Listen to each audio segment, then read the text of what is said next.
میں سردار صاحب آپ کی طرف آتا ہوں. ایک سینئر سیاستدان ہیں آپ نے بڑے ادوار دیکھے، بڑی بڑی ڈیولپمنٹس دیکھیں، کچھ اچھی تھیں کچھ اچھی نہیں بھی تھیں ہماری سیاسی یا آئینی یا قانونی تاریخ میں. لیکن ایک سینئر سیاستدان کے حوالے سے آپ کیا سمجھتے ہیں؟ جو سینیٹر صاحب نے اشارہ کیا کہ محاذ آرائی بڑھے گی، یہ محاذ آرائی بڑھنے کے ماضی میں تو بہت کانسیکوینسز ہم نے دیکھے ہیں نا.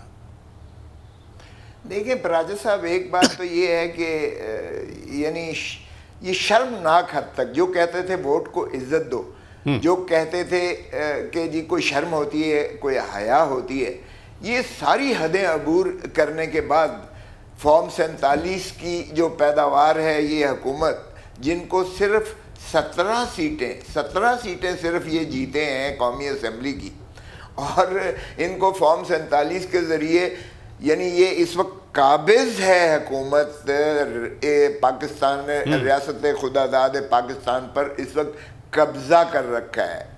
پارلیمان کے اندر وہ گھس بیٹھے ہیں جن کو عوام نے مسترد کیا ہے. میں خود لاہور سے منتخب ہوا ہوں، NA122 جو کینٹ بھی ہے، جس میں ڈیفنس بھی ہے، جس میں والٹن بھی ہے، اپر مال بھی ہے، ارد گرد کے سارے حلقوں کا مجھے پتہ ہے. نہ نواز شریف جیتا ہے، یہ ڈاکٹر صاحبہ سے ہارا ہوا ہے، ڈاکٹر یاسمین سے، نہ شہباز شریف لیکن ابھی تو وہ کل ترمیم کرنے جا رہے ہیں، پھر کیا ہوگا سردار صاحب؟ ارے بھائی ابھی کل اور آج میں بھی بڑا فرق ہے، اور یہ بھی پہلی مرتبہ ایسی بے حیائی اور ڈھٹائی کی ہم نے جو ہے مثال دیکھی ہے کہ کل جو گزرا ہے، کل ہمیں نیشنل اسمبلی میں یہ بغیر کچھ کاغذ دیے، بغیر بتائے، یہ اسی وقت جو ہے ہمارے تھمایا جاتا ہے، اسی وقت یہ جو ہے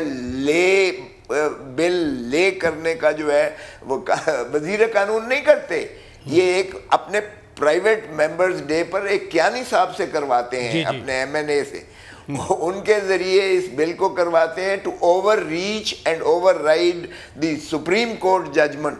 سادہ وہ کھلا ننگا لکھا ہوا ہے اس میں، notwithstanding anything contained بالکل صحیح ہے، judgment of the high court اور دی سپریم کورٹ، وہ کھلا تصادم کی طرف جا رہے ہیں. اور اس کے بعد جو ہے انہوں نے لے کر کے تو بلڈوز کر دیا، دی آئیز ہیو اٹ. حالانکہ ہماری آواز زیادہ گونج رہی تھی، لیکن آپ کو پتہ ہے ایاز صادق صاحب جو ہے وہ کوئی کسٹوڈین آف دی ہاؤس نہیں ہے، وہ دراصل کسٹوڈین آف PMLN یا اس حکومت کے کسٹوڈین بنے ہوئے ہیں.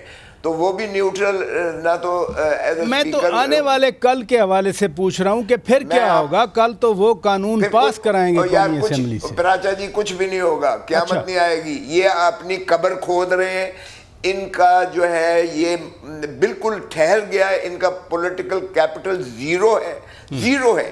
یہ ان کی بیساکھیوں پر، جن کی بیساکھیوں پر چل رہے ہیں، وہ خود پشیمان ہیں. اب ان کو جو ہے انسٹال کر کے پشیمان ہے، وہ خود ان سے جان بھی چھڑانے پر جو ہے تلے ہوئے ہیں، اور یہ عنقریب لندن میں بھاگ جائیں گے. اب عوام کو اچھا ادھر رکیے گا پلیز.